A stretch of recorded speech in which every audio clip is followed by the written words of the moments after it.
및 모든 악기 소리를 들을 때 내가 만든 신상 앞에 엎드려 절하면 좋거니와 너희가 만일 절하지 아니하면 즉시 너희를 맹렬히 타는 풀무불 가운데 던져 넣을 것이니 능히 너희를 내 손에서 건져낼 신이 누구이겠느냐 하니 사드락과 메삭과 아벳느고가 왕에게 대답하여 이르되 느부갓네살이여 우리가 이 일에 대하여 왕에게 대답할 필요가 없나이다. 왕이여 우리가 섬기는 하나님이 계신다면 우리를 맹렬히 타는 풀무불 가운데서 능히 건져내시겠고 왕의 손에서도 건져내시리이다. 그렇게 하지 아니하실지라도 왕이여 우리가 왕의 신들을 섬기지도 아니하고 왕이 세우신 근신상에게 절하지도 아니할 줄을 아옵소서. 아멘. 어느덧 추운 겨울이 지나고 꽃망울 터뜨리는 3월이 되었습니다. 여러분들은 희망찬 갑진년 새해 1월, 2월 달 어떠셨나요? 어떻게 지나셨나요? 저는 개인적으로 사순절이 시작하면서 고난의 시간들을 보내고 있습니다.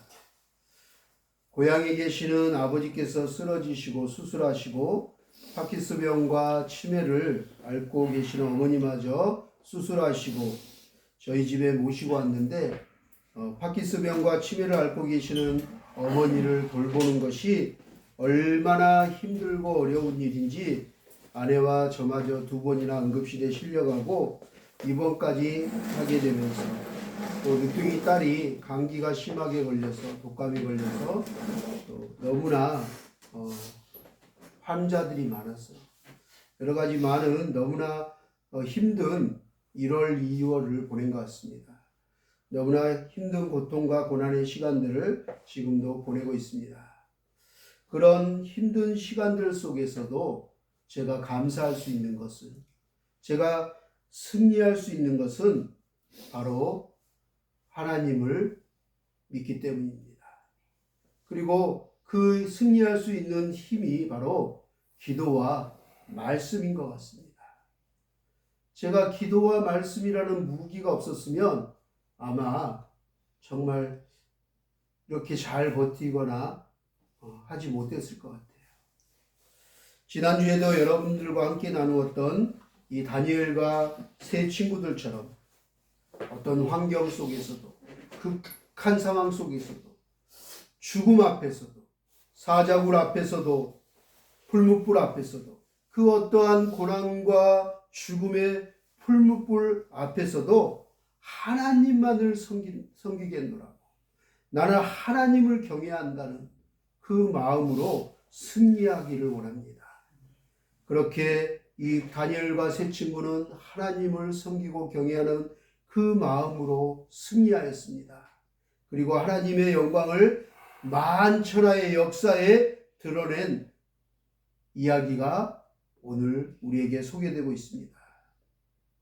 저는 이 말씀들을 지난주, 이번 주 계속 묵상하면서 힘든 시간들에 위로가 되고 도전이 되고 또 그 시간들을 이겨낼 수 있었던 것 같습니다.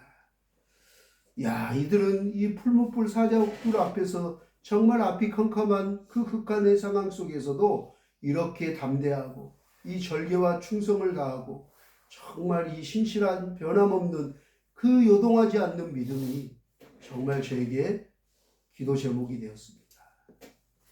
성경 속에서는 정말 말도 안 되는 고통과 말도 안 되는 고난의 시간 속에서도 그것들을 승화시켜서 아름다운 꽃을 피운 멋진 하나님의 사람들의 이야기가 참 많이 소개되고 있습니다. 성경 속 이야기와 함께 제가 힘들고 고통스러울 때마다 제게 큰 위로가 되는 시 한 편이 있습니다. 제가 좋아하는 시인이 몇 분 있는데요. 그 시인들의 시를 저희 집에 붙여놔서 유심히 보신 분들은 아실 거예요. 주방에는 큰 벽에 새겨졌잖아요. 오래 보아야 예쁘다. 그 시와 함께 거실 에어컨 옆에 보면 제가 좋아하는 도종환 시인의 흔들리며 피는 꽃이라는 시가 적혀 있습니다. 저희 집 그 거실벽에 그 에어컨 옆에 붙여놨는데, 크게 붙여놨는데, 어느 날 저희 집에 놀러온 탈북민 자매가 그 시를 한참 동안 읽어 내려가다가 눈물을 뚝뚝 흘렸던 기억이 납니다. 그 시를 읽고 너무나 눈물을 흘리고 나서 저에게 나중에 저녁에, 그 다음날 저녁에 집에 가서 전화가 왔어요. 목사님, 그 시 저 방에도 항상 붙여놓고 싶은데 어디서 구하면 돼요? 어떻게 구했어요? 그래서 제가 선물로 보내주겠다고. 그래서 주소지로 택배로 보내서 그 시를 붙여놓고 사진을 찍어서 인증샷을 보내서 저에게 보냈더라고요. 그래서 그 시가 자기에게 너무나 자기 살아온 과정과 자기의 얘기를 하는 것 같다. 그러면서 은혜가 된다고 얘기를 하고 고맙다라는 얘기를 했습니다. 한번 흔들리며 피는 꽃, 이 시 한번 잘 들어보시기 바랍니다. 흔들리지 않고 피는 꽃이 어디 있으랴.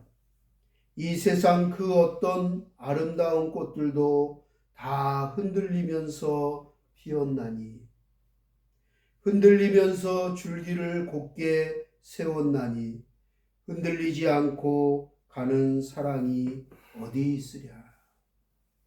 젖지 않고 피는 꽃이 어디 있으랴. 이 세상 그 어떤 빛나는 꽃들도 다 젖으며 피었나니, 바람과 비에 젖으며 꽃잎 따뜻하게 피웠나니, 젖지 않고 가는 삶이 어디 있으랴. 우리 예성여사님 아까 기도해 줬던 것처럼 추운 겨울이 지나고 꽃이 피는 봄이 되었습니다. 그 얼어붙고 깡깡 그 꽁꽁 얼어붙은 그 눈밭 밑에 있던 씨앗들이, 꽃들이 다시 자라며 꽃망울을 터뜨리며 꽃이 피웁니다. 아름다운 봄이 벌써 기다려집니다. 이미 남쪽에는 아름다운 꽃들이 만개했더라고요. 뉴스를 보니. 우리 강화도는 아직 추워서 조금 이른 감이 있습니다. 그런데 그 겨울 내내 비와 폭풍과 눈과 그 얼어붙은 땅에서 다시 아름다운 꽃들이 피어나지 않습니까? 이 시는 꽃이 피는 평범한 이 자연현상을 우리 인간들의 그 인생의 삶에 접목하여 비유했습니다. 인생의 진리를 형상화한 작품으로 바람에 흔들리고 비에 젖는 과정을 거쳐야 비로소 아름다운 꽃을 피울 수 있는 것처럼 우리 인생도 그렇다는 거예요. 우리 삶의 방황, 고뇌, 슬픔, 고통, 이 고난 등은 우리들의 삶을 나중에 더욱더 단단하게, 견고하게, 성숙하게 하고 완성시켜 꽃피게 한다는 거예요. 그 누구도 인생 가운데 살아가면서 고통이 없는 이들은 없습니다. 고난이 없는 인생은 없습니다. 인생을 살아가며 단 한 번의 크고 작은 고난은 누구나 다 만나게 됩니다. 누구나 다 인생을 살아가면서 자신이 원치 않는, 자신이 뜻하지 않고 생각지도 못했던 예기치 못한 사고를 당하기도 합니다. 재난을 당하기도 합니다. 사람마다, 그러나 그 사람마다 그 시간들을 대하는 마음의 태도와 자세가 틀릴 뿐입니다. 사람마다 자신이 느끼는 고통과 그 힘듦의 경중이 다를 뿐입니다. 어떤 이들은 고통과 고난을 잘 감당하는 이들이 있고요. 그 시간들을 잘 감당하지 못해 절망의 늪에 빠져버려서 완전 폐인처럼 돼버리거나 안타깝게 자신의 소중한 생명까지도 포기해버리는 그런 이들도 있습니다. 그러나 같은 상황이 처해졌는데, 아니 절망에 빠져서 무기력해지고 삶을 내려놓고 정말 이렇게 살면 안 되지 하는 모습으로 주위 사람들의 마음을 아프게 하거나 자기의 목숨을 끊어버리는 사람들이 있지만, 그보다 더 안 좋은 상황 속에서도 지혜롭게 대처하고 정말 슬기롭게 인내하면서 그것들을 모두 잘 견디고 이겨내서 승리해서 그 시간들을 뒤돌아보며 이런 멋진 고백을 하기도 합니다. 시편의 기자 다윗처럼 말입니다. 고난이 내게 유익함이라. 고난이 내게 유익이라. 이로 인하여 내가 주의 율례와 법도를 배웠나이다 라고 고백합니다. 이게 바로 그리스도인들과 세상 사람들의 고난을 통과한 자의 모습이 다른 것입니다. 성경은 고난도 복이다 라고 말합니다. 여러 곳에서 고난도 복이다 라고 합니다. 고난은 저주가 아니라고 얘기합니다. 고난은 재앙이 아니라고 얘기합니다. 고난도 복이다 라고 하나님은 말씀하십니다. 고난은 하나님의 손길 안에서 우리의 못난 것들을 다듬는 거예요. 우리가 교만한 것들을 겸손케 하는 거예요. 깨달지 못한 것들을 깨닫게 하는 거예요. 자기가 자기 테두리 안에서 더 바라볼 수 없고 이해하지 못했던 다른 사람들을 이해하게 되는 거예요. 다른 사람들의 아픔을 보게 하는 거예요. 다른 사람들의 아픔을 조금이라도 경험해보며 공감하게 되는 거예요. 그리고 그 시선을, 그 지경을 넓히는 통로가 되는 거예요. 그 고난이 나의 지경을 넓혀서 볼 수 없는 것들, 보지 못했던 사람들, 고통당하고 슬픔에 있는 이들의 탄식 소리도 듣게 되는 거죠. 그러면서 공감하고 함께 동참하고 그 긍휼히 여기며 애통하는 마음으로 나만을 위해서가 아니라 고통당하고 소외당하고 억울하고 짓눌리고 갇혀있는 영혼들을 품고 기도할 수 있는 거예요. 그 영혼들이 모여서 매달 한번 우리의 저 북녘 땅에 갇혀있고 흉악의 결박에 자유함이 없는 굶주림과 추위에 고통당하는 그들의 고통을 함께 공감하며 함께 아파하며 애통하며 긍휼의 마음으로 기도하는 거예요. 하나님께 간절히 찬양과 경배를 올리며 그 땅 가운데 하나님의 나라와 공의가 임하기를 기도하는 거죠. 그걸 깨닫지 못한 사람들은 그 자리에 오라 그래도 못 와요. 한두 번 와도 계속 오지를 못하더라고요. 고난은 오히려 우리에게 유익함이 됩니다. 그 고난이 하나님의 그 거룩하신 전능하신 손 안에서 우리를 다듬어 가시고 아름답게 빚으셔서 아름다운 하나님의 사람으로 만드시는 복이 되는 것입니다. 여러분, 고난을 대표하는 인물들이 얼마나 많습니까? 오늘 아침에 제가 새벽에 일어나서 시편을 묵상했는데 다윗 보세요. 아둘람 동굴에 갇혀서 굴에서 도피 생활을 얼마나 많이, 그것도 자기의 아들이 반역을 일으켜서 아들이 죽이러 오고 자기의 장인이었던 사울왕이 죽이러 오고 얼마나 다윗이 고난이 정말 많아요. 다윗뿐입니까? 성경의 고난의 인물들을 얘기하자면 하루 이틀 끝날 일이 아니죠. 그런데 우리가 고난의 대표 인물하면 떠오르는 사람이 하나가 있습니다. 누굴까요? 욥입니다. 욥 기서를 보십시오. 정말 고난 이런 고난에 사람이 있을까 할 정도로 고난을 당합니다. 욥은 그가 당한 고난을 통해서 결국 어떻게 돼요? 욥기서를 보면 자신이 깨닫지 못했던 많은 것들을 깨닫게 돼요. 하나님이 어떤 분인가, 하나님의 위대하심, 광대하심, 전능하심을, 신비로우심, 그 하나님을 알게 되는 거죠. 지경이 넓어졌어요. 그뿐입니까? 고난의 끝에 놀라운 복을 받았습니다. 고난은 쓸모없는 그 어떤 것이 아닙니다. 고난이 쓸모없어요? 아니에요. 고난은 우리 인생에 정말 양약이 되는 거예요. 약이 되는 거예요. 고난은 쓸모없는 것이 아니라 내 인생의 내 내면에, 내 안에 단련된 성숙한 믿음으로 하나님 앞에 더 가까이 나아갈 수 있게 하는 축복인 것입니다. 고난 가운데 우리들은 알지 못했던 것들을 그렇구나 하고 깨닫게 되는 것입니다.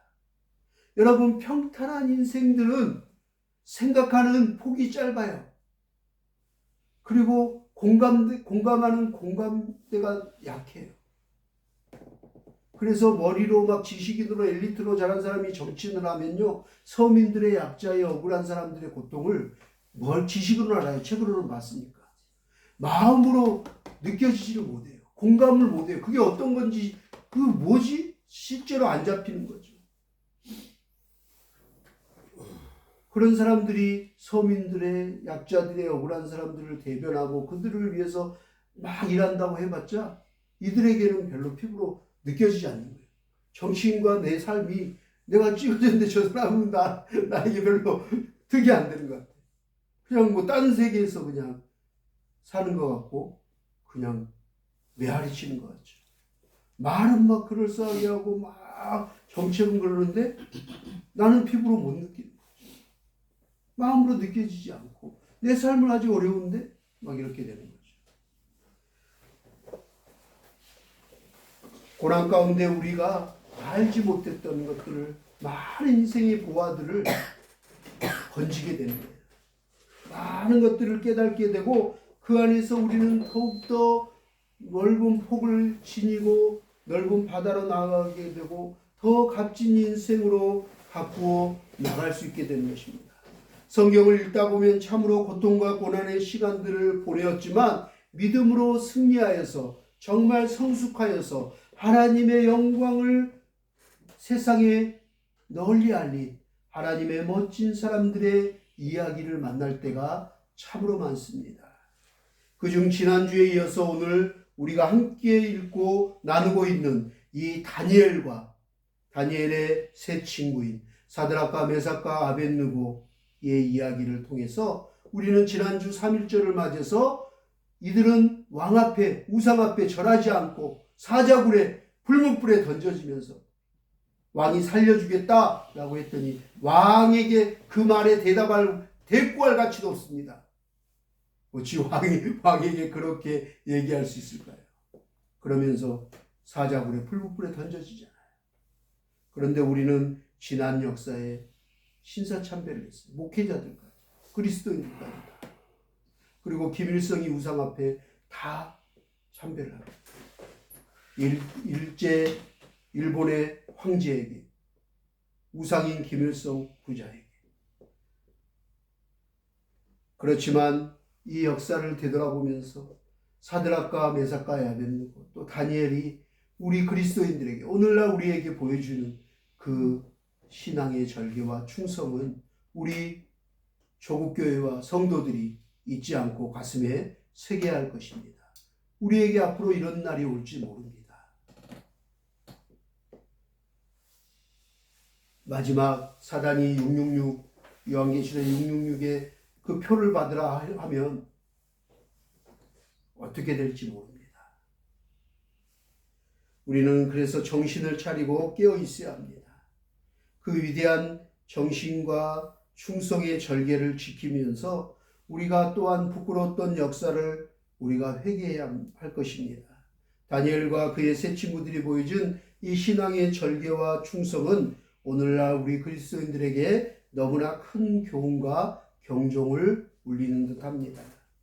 그 어떠한 상황 속에서도 그 어떠한 고통과 고난과 죽음의 사자, 굴, 풀무불 앞에서도 하나님, 나는 하나님만을 섬기겠노라. 하나님만을 경외하는 마음과 신실한 믿음으로 승리하여 하나님의 영광을 만천하에 드러내었던 다니엘과 세 친구들의 이 멋진 이야기가 오늘 이 말씀을 듣고 있는 저와 여러분들의 이야기가 되어지기를 축복합니다. 소망합니다.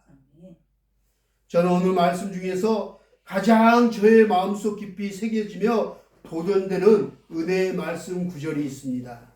바로 오늘 본문 다니엘서 3장 17절 18절 말씀입니다. 우리 함께 다시 한번 17절 18절 말씀만 함께 보도록 하겠습니다. 왕이여, 우리가 섬기는 하나님이 계시다면 우리를 맹렬히 타는 풀무불 가운데서 능히 건져내시겠고 왕의 손에서도 건져내시리이다. 그렇게 하지 아니하실지라도 왕이여, 우리가 왕의 신들을 섬기지도 아니하고 왕이 세우신 큰 신상에게 절하지도 아니할 줄을 아옵소서. 아멘. 요즘 TV에 한참 인기 있는 김창옥 쇼가 있습니다. 김창옥 교수의 토크쇼가 있는데 제가 그걸 엊그저께 한번 봤습니다. 그 김창옥 씨가 무명일 때 교수가 되기 전에 자기에게 만남의 은인이 되었던 그 사장님이 함께 앞자리에 이렇게 강의 중에 모셔와서 3살 많은 사장이었는데 정말 부도나고 거지였는데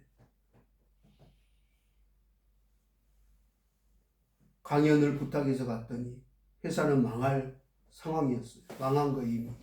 그런데 강의를 듣고 10년 뒤에 다시 그 김창옥 교수를 자기 회사에 강의를 부탁해서 갔더니 회사가 엄청 커져서 직원들이 수백 명이 돼서 성공했다는 거예요. 그때 김창옥 씨 얘기를 듣고 은혜를 받고 다시 재개를 해서 성공했다는 거예요. 그때부터 이들은 절친돼서 여행도 다니고 낚시도 하고 지금도 절친이더라고요. 그런데 이분이 사연을 얘기하는데 너무 늦둥이, 저 혜아보다 더 늦둥이인 아들이 있더라고요. 근데 5살인데 어느 날 이 늦둥이 아들이 갑자기 막 떨고 시작하고 엉뚱한데 막 뭘 보면서 막 누구랑 대화를 하고 막 이상한 행동을 하는 거예요. 그래서 막 걱정이 됐는데 교회도 가보고 안 되니까 전국에 제일 유명한 무당을 찾아서 엄청난 돈을 들이고 정말 부다른데 그리 비용이 많이 드니고 그 돈을 들여서 구술했는데 무당이 하는 얘기가 접신 귀신 들렸다. 그래서 구술해야 된다. 그래서 김창옥 씨한테 전화를 했다는 거예요. 이렇게 아들이 귀신 들렸다고 하는데 구술하라고 하는데 돈을 이렇게 더 요구하는데 어떻게 해야 되지? 했더니 김창옥 씨가, 그분은 또 교회에 간증하러 다니더라고요. 사장님 그거 아닌 것 같다. 그래서 빨리 병원 먼저 가보자고. 다 종합검사 해볼 수 있는 거 다 해보자고. 그래서 결국 검사를 했더니 뇌종양이 발견돼요. 뇌신경종, 이 어린아이의 뇌종양이 생겨서 이 뇌의 부분들이 눌려가지고 망상, 선망 증상들이 일어났다는 거예요. 결국에는 수술을 하고 몇 번 해서 잘 완치가 됐다는 거예요. 그 아이, 5살짜리 아이가 수술하고 머리를 자르고 돌아올 때 민망하지 않도록 그 아이의 아픔에 함께 공감하기 위해서 두 아들을 데리고 이발소 가서 삭발을 했어요.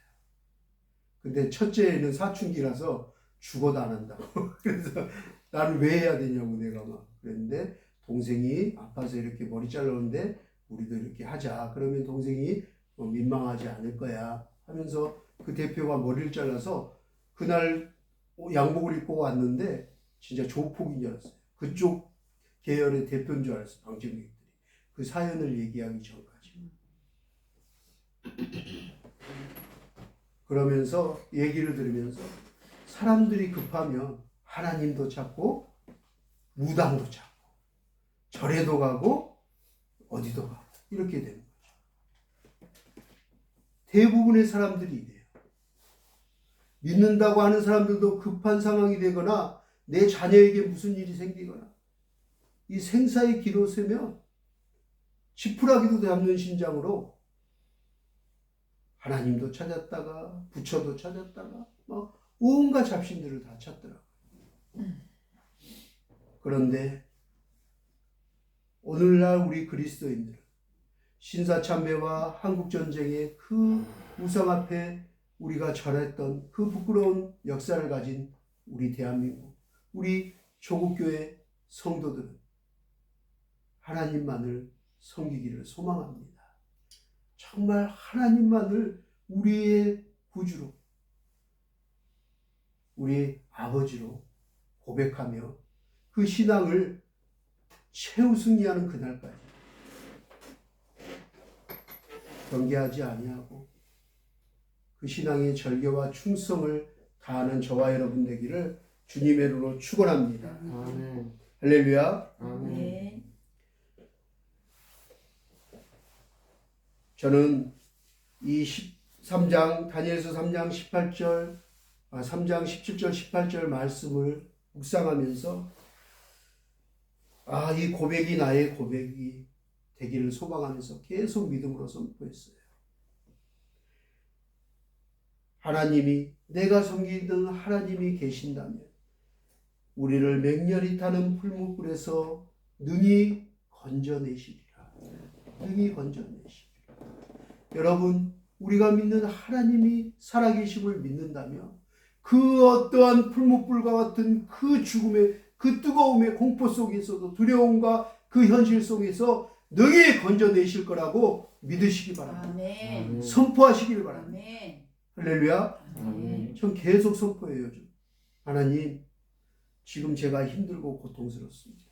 고난의 시간에서 능히 건져주시는 여호와 하나님이십니다. 하나님, 건져주시옵소서. 나의 사랑하는 우리 예수와 함께 하늘 가족들, 이 벽에 써진 이름들 하나님 능히 건져주시옵소서. 한 영혼 한 영혼 고난에서 죽음의 그 사망의 늪에서 구렁텅이에서 건져주시옵소서 하고 기도하고 있습니다. 할렐루야. 아멘. 하나님이 능히 건져주실 분임을 믿으시기 바랍니다. 할렐루야. 그리하지 아니하실지라도, 설마 그리하지 않으실지라도 저는 여전히 하나님만을 섬기며 우리 주님만을 의지하며 감사 찬양할 것입니다. 이렇게 고백했습니다. 하나님, 그리하지 아니하시죠. 지금 이 고난과 고통이 당장 끝나지 않더라도 하나님, 저는 하나님을 원망하지 않겠습니다. 불평하지 않고 하나님을 떠나지 않겠습니다. 이러한 고백이 저와 여러분 우리 모두의 고백이 되어졌으면 좋겠습니다. 저의 상황은 아직도 고난의 행군 중입니다. 아직도 현재 진행 중입니다. 그러나 저는 이 와중에도 하나님의 나라를 꿈꿉니다. 부흥을 꿈꿉니다. 교회와 하나님 나라의 부흥을 꿈꿉니다. 여러분들의 가정에 부흥이 임하기를 꿈꿉니다. 그리고 거룩한 꿈을 꾸어봅니다.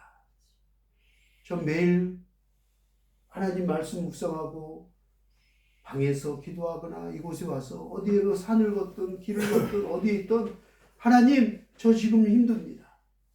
저 지금 해결할 일이 너무 많고요. 아버지 어머니부터 주위에 돌아보니 너무너무 지금 답답합니다. 사방에 온갖 쌓여 있는 것 같습니다. 그렇지만 하나님 능히 나를 건져내실 줄 믿습니다. 하나님께서 능히 건져 주시옵소서. 그리하지 아니하실지라도 말도 안 되는 상황에 우겨쌈을 당하더라도 나는 하나님의 나라를 꿈꿉니다. 하나님의 거룩한 꿈을 꾸어봅니다. 부흥을 꿈꿉니다. 그리고 그 비전이 이루어질 것을 간절히 소망하며 기도하고 있습니다. 그 꿈과 비전이 어떤 것인지에 대해서는 다음 주에 여러분들과 함께 나누도록 하겠습니다. 사랑하는 하늘가족 여러분, 고통스럽습니까? 힘드십니까? 고난 중에 있으십니까? 그럼에도 불구하고 그리하지 아니하실지라도 신앙으로 최우승리하는 저와 여러분 다 되시기를 주님의 이름으로 축원합니다. 아멘. 우리 함께 기도하겠습니다. 다니엘과 세 친구와 같은 멋진 하나님의 사람들이 이 시대에 다가올 통일한국에